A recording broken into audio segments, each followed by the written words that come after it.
What's up, everybody? Welcome to Podcast Now. I'm Alex, and in this video, I want to talk about the smaller first-party games that are rumored to be coming for PlayStation. Now, the fact that there are going to be first-party games that are smaller, right? That is the big part of this rumor. This is not the first time we've heard this. In fact, I don't remember if it was Jeff Grubb who said it the first time, but if it was, he's kind of doubling down on it, right? I think the bigger news is that he's saying it again months after either he had already said it or somebody else had already said it. And, he brings back up Astrobot, right? A new Astro game, as well as others. It's not just that one. Now, we've talked about the PlayStation Showcase or the PlayStation State of Play, whatever it might be, at the end of May or whenever it is, in the next couple months. And I've talked about, showing the next couple years. And, you have Ghost of Tsushima 2. You have the big games you can start, showing off, even if they're a year or two away. Now's the time, because this year is heavily third-party games, right?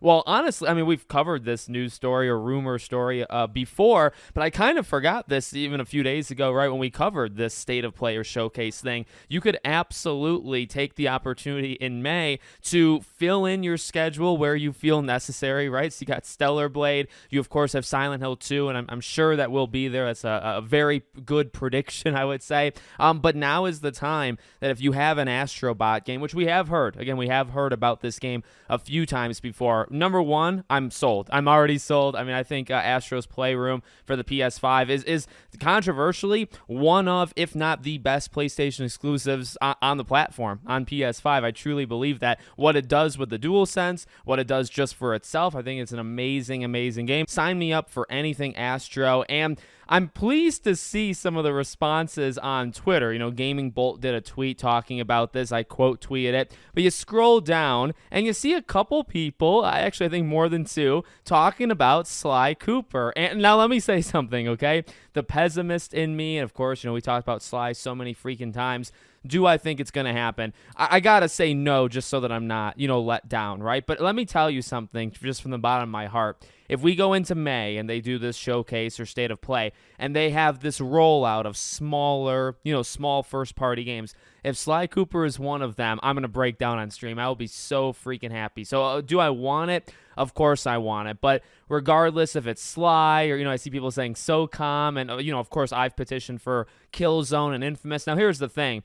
Some of these games would be considered bigger, right? Like if you think smaller first party, Astro does fit the bill. I honestly think Sly Cooper fits the bill, but SOCOM probably does. I think Killzone, Resistance is like a no. There's no way they're going to do that, right? So it's almost a throw-out thing, even though I freaking love the Resistance franchise. But maybe even Resistance, Killzone, Infamous, they're too big, right? Too big. Jack and Daxter's an interesting one, and, we've heard rumblings and almost like outright confirmation that there will be a Jack and Daxter movie, right? The director for the Uncharted movie accidentally just said it, that's the next project he was working on. So eventually I think those games are going to come back. Could we get a remaster collection, which I know we have that for PS3, but I guess I'm saying another one, right?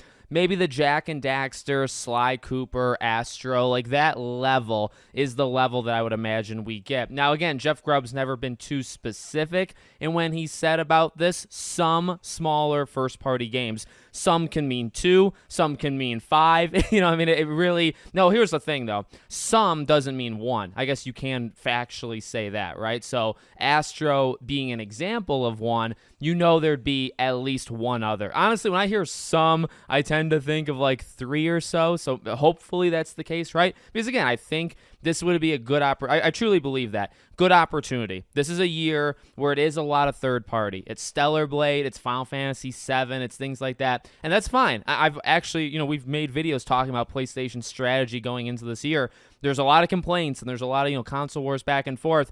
It's going to happen. In the way that it takes games 5-6 years to be made, you're going to have down years. And if you need to rely on third party, you need to rely on third party. I don't think it's the biggest deal of all time, but if you can fill it in with some smaller, and these are what we always talk about, right? Risk take. They're not even big risks. Make these games for $10-20 million.